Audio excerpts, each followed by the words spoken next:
Special کہانی کے ناظرین السلام علیکم۔ اسپیشل کہانی لایا گیا آپ کے لیے ایک اور اسپیشل کہانی، تو آئیے سنتے ہیں۔ سمندر کنارے ایک درخت تھا جس پر چڑیا کا گھونسلہ تھا۔ ایک دن تیز ہوا چلی اور چڑیا کا بچہ سمندر میں گر گیا۔ چڑیا بچے کو نکالنے لگی تو اس کے اپنے پر گیلے ہو گئے اور وہ لڑکھڑا گئی۔ اس نے سمندر سے کہا، اپنی لہر سے میرا بچہ باہر پھینک دے، مگر سمندر نہ مانا۔ تو چڑیا بولی، دیکھ میں تیرا سارا پانی پی جاؤں گی، تجھے ریگستان بنا دوں گی۔ سمندر اپنے غرور میں گرجا کہ اے چڑیا، میں چاہوں تو ساری دنیا کو غرق کر دوں، تو میرا کیا بگاڑ سکتی ہے؟ چڑیا نے اتنا سنا تو بولی، چل پھر خشک ہونے کو تیار ہو جا۔ اس کے ساتھ اس نے ایک گھونٹ بھرا اور اڑ کے درخت پر جا بیٹھی۔ پھر آئی، گھونٹ بھرا، پھر آ کر درخت پر بیٹھی۔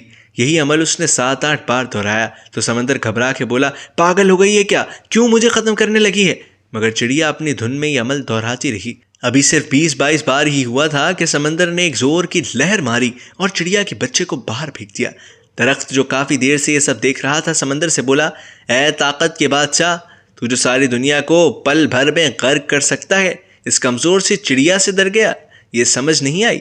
سمندر بولا، نہیں، میں تو ایک ماں سے ڈر گیا ہوں، ماں کے جذبے سے ڈرا ہوں۔ ایک ماں کے سامنے تو عرش ہل جاتا ہے، میری کیا مجال؟